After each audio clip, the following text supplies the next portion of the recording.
Hello everyone. Demetrius Johnson, who went undefeated from 2011 to 2018, defended his title 11 times and is considered one of the greatest in history, recently trained with Arman Tsarukyan and made an interesting conclusion. In his opinion, Tsarukyan has the best chance of defeating the reigning champion, Ilia Topuria. He says that during their training sessions he saw Arman's athleticism, versatility, ability to adapt during sparring, and the right mindset. He's super athletic, strong, adjusts quickly, doesn't get tired, and is always eager to learn. As a reminder, Tsarukyan is currently on a 5-fight winning streak. In his last bout, he submitted Dan Hooker, but his position in the division became complicated after he turned down a fight with Islam Makhachev in January last year and lost the trust of the promotion's bosses. So here's the question: if Arman does get a shot at Topuria, do you agree with Johnson? Is he really the biggest threat to the champion? By the way, speaking of Islam Makhachev, he is currently on a 16-fight winning streak. In his last bout, he defeated Jack Della Maddalena by unanimous decision. He stated that if the UFC matches him up with Ilia Topuria, he's ready. He understands that fans are interested in that fight. Ramadan is approaching, a month without training, followed by a gradual return to form. The UFC White House event is being considered as one of the possible options for his next appearance in the octagon. That event, scheduled for June 14th, has become a separate intrigue, as no fights have been officially confirmed yet. The promotion would clearly not pass up the opportunity to strengthen the card with legend Conor McGregor. Dean Thomas believes that if there's a chance to make a deal with Conor, they will do it. It's a once-in-a-lifetime type of event, and if the opportunity arises, they'll use it. McGregor hasn't fought since July 2021, when he lost for the second time to Dustin Poirier and suffered a serious leg injury. There's also Nate Diaz. He left the UFC in 2022 after defeating Tony Ferguson. After that, he had 2 boxing matches, losing by decision to Jake Paul and defeating Jorge Masvidal. Their fight served as a kind of rematch following UFC 244, where the first ever BMF title was on the line. Masvidal won that bout. In 2023, the BMF belt was contested again, with Justin Gaethje defeating Poirier. In 2024, Max Holloway knocked out Justin Gaethje, and in March he is set to defend the title against Charles Oliveira. Meanwhile, Nate Diaz hinted at a return through social media. He stated that he was the one who created the division and gave fighters the opportunity to showcase themselves in the biggest fights. He says he has unfinished business and that he's coming back, the sooner, the better. Dana White previously said he would gladly continue working with Nate if he changes his mind. A potential third fight with Conor McGregor already sounds like a bout that truly deserves the BMF title. Oliveira explained how a rematch with Max would differ from their first fight. Today, he says, he's a complete, well-rounded MMA fighter, a lion among lions. He acknowledges that Holloway has grown and become the BMF champion, but emphasizes that he himself is a completely different fighter now as well. Sean Strickland is confident that he can take the belt from Khamzat Chimaev. He says their fight would be a massive one and considers himself the only fighter capable of defeating him. At the same time, Strickland stated that Fluffy, Anthony Hernandez, is a better fighter than Chimaev, and that over 5 rounds Hernandez would outperform Khamzat. Yoel Romero said he was surprised by Chimaev's one-sided victory over Dricus du Plessis. He expected a more competitive fight but warned that Chimaev's most dangerous opponent could be himself.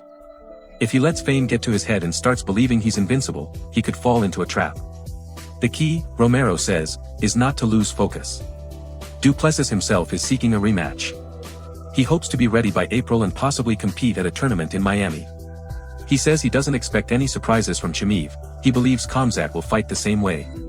His task is to prevent the same scenario from repeating and to force Chimaev to fight on his terms. He considers his next fight the most important of his life. Here's a small moment that seems to perfectly capture the current state of the UFC. Even when there are no fights, the show must go on. Former UFC champion Merab Dvalishvili, ahead of a potential third fight with the reigning title holder Petr Yan, released another promotional video. The fighters have already traded wins, but there's still no official date for the trilogy bout. Yan recently underwent surgery, and all the intrigue now revolves around when he will actually return. So Merab decided to speed up the process in his own style. In the video, he appears in a new role, as a jacuzzi salesman, and it's something you really have to see. Hey guys, I'm back, but as you can see, I'm at a jacuzzi store. Since I don't have any fights right now, I'm forced to sell jacuzzis. Now I'm a jacuzzi salesman. Today I have a special offer for Petr Yan. I want you to recover faster, so I decided to send you this jacuzzi completely free. That way, our trilogy fight can happen as soon as possible. I know you like to relax, and I like to stay busy. I want my belt back, because this job sucks. So take this jacuzzi, invite your boys, invite your girls. And if your name is Petra Yen and you live in Thailand, invite your ladyboys too. Let's go, Petra, let's make it happen.